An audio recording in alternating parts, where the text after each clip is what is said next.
프로야구 기아 타이거즈가 연패의 흐름을 끊고 반등을 했다. 9일 기아 챔피언스 필드에서 열린 LG 트윈스와 경기에서 7대2로 승리를 거뒀고 선발로 나온 제임스 네일이 7이닝 7피안타 7탈3진 무사사구 무실점의 호투로 인해 강력한 LG 타선을 누르고 시즌 3승의 쾌거를 이뤘다. 선발 투수인 제임스 네일이 5회까지 강력하게 LG 타선을 막았지만 기아 타선에서 도움을 받지 못했다. 하지만 6회부터 기아의 방망이가 살아났으며 최원준, 고종욱, 서건창까지 세 타자 연속 대타 카드가 적중을 했고 김도영의 결정적인 3런 홈런이 터져 기아는 승기를 잡았다. 김도영은 홈런 포함 5타수 4안타 3타점을 올리며 그동안의 부진을 씻었다. 기아는 지난 삼성과의 경기에서 2연패를 기록하여 팀 분위기가 가라앉았으나 LG와의 첫 경기를 승리하면서 분위기 반전에 성공했다. 윌 크로우보다 한 단계 아래로 여기던 제임스 네일은 양현종, 이일이와 더불어 3선발로 여겼던 것이 사실이었지만 최근 강력한 투구를 뽐내는 제임스 네일의 반전이 이어지고 있다. 실제 기아는 올 시즌 윌 크로우에게 연봉 100만 달러를 제임스 네일에게는 연봉 70만 달러로 계약했으며 제임스 네일의 원 소속팀 세인트루이스 카디널스에게 25만 달러의 이적료를 지불했다고 밝혔다. 스프링 캠프와 시범 경기에서 150km 이상의 공을 뿌리던 윌 크로우에게 관심이 집중되었던 것이 사실이며 제임스 네일도 150km 가까운 스피드를 가지고 있었지만 투심 외의 다양한 구종과 커맨드에 대해서 확신하기 어려웠던 것이 사실이다. 실제로 네일은 스프링 캠프에서 스위퍼 체인지업을 연마했지만 구종이 완벽하지 않았기에 시범 경기 3경기에서 1승 1패 1홀드 평균 자책점 5.23에 그치면서 네일의 평가가 낮아지는 계기가 되었다. 특히 좌타자와의 승부가 불안했고 그가 연마하던 스위퍼 구종에 물음표가 들이우게 된 계기가 되었다. 하지만 제임스 네일은 정규 시즌이 개막하자마자 완전하게 다른 사람이 된 듯 보인다. 오히려 윌 크로우가 상대편 타자들에게 고전하면서 암울한 시간을 보내는 중이다. 제임스 네일은 3월 27일 롯데 자이언츠와의 경기에서 6이닝 5피안타 9탈3진 1사구 1실점으로 선전했고 4월 3일 KT전에서는 6이닝 5피안타 7탈3진 1실점으로 2승째를 기록했다. 그리고 9일 LG와의 경기에서는 7이닝 7피안타 7탈3진 무실점으로 시즌 3승째를 따내며 평균 자책점을 0.47까지 낮추며 기아의 에이스 반열에 올라서게 되었다. 시범 경기 때와는 다르게 이제는 네일이 완벽하게 마스터한 스위퍼라는 구종은 상대 타자들이 상대하기 까다로운 구종이다. 2023년 NC의 에릭 패디도 한국 프로리그에서 대단한 활약을 하게 한 구종이 바로 이 스위퍼였다. 패디는 2022년 시즌이 끝난 뒤 자신의 피칭 스타일을 바꾸는 과정에서 메이저리그에서도 최근 각광받고 있는 이 구종을 연마했다. 스위퍼라는 구종은 슬라이더의 형태를 띠면서 횡으로 휘어져가는 구종을 말한다.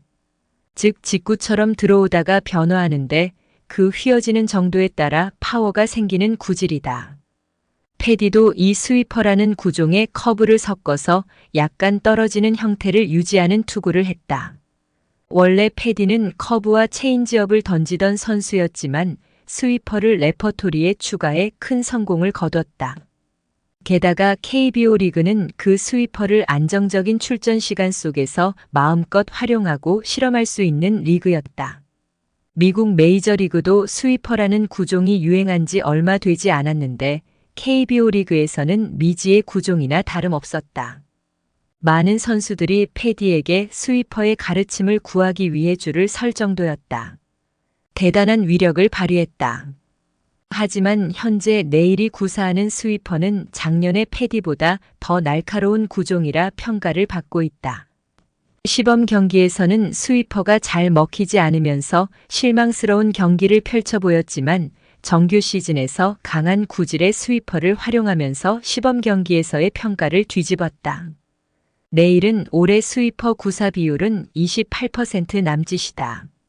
현재 리그에서 가장 적극적으로 스위퍼를 쓰는 선수 중 하나로 오히려 지난해 패디의 스위퍼 구사 비율보다 더 높은 감도 있다. 슬라이더로 분석되기도 하나 구단 관계자는 내일은 슬라이더를 던지지 않는다고 한다며 이 구종이 스위퍼라고 확인했다.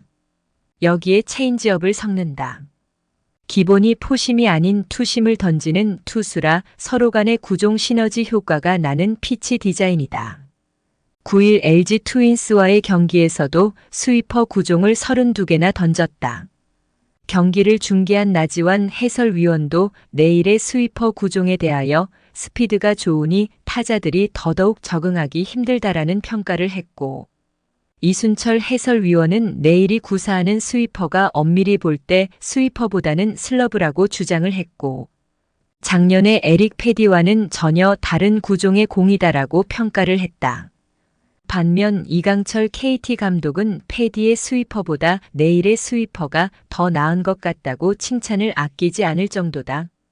그렇다면 패디의 스위퍼와 내일의 스위퍼는 어떻게 다를까? 어느 쪽이 더 위협적이라고 단언하기는 어렵지만 잡는 그립이 다르고 이 때문에 선수들이 느끼는 움직임도 조금 다르다. 패디는 투심 그립을 잡고 스위퍼를 던졌다. 반면 내일은 커브 혹은 슬러브 그립 쪽에 가깝다. 메이저리그에서도 두 그립이 양분된다. 선수마다 편한 그립으로 스위퍼를 던진다. 두 선수의 스위퍼를 모두 경험한 한 선수는 패디의 스위퍼는 처음에는 머리로 날아온다는 생각이 든다. 시작부터 움찔한다. 반면 내일의 스위퍼는 굳이 따지자면 허리 뒤에서 날아오는 느낌이 있다고 설명했다.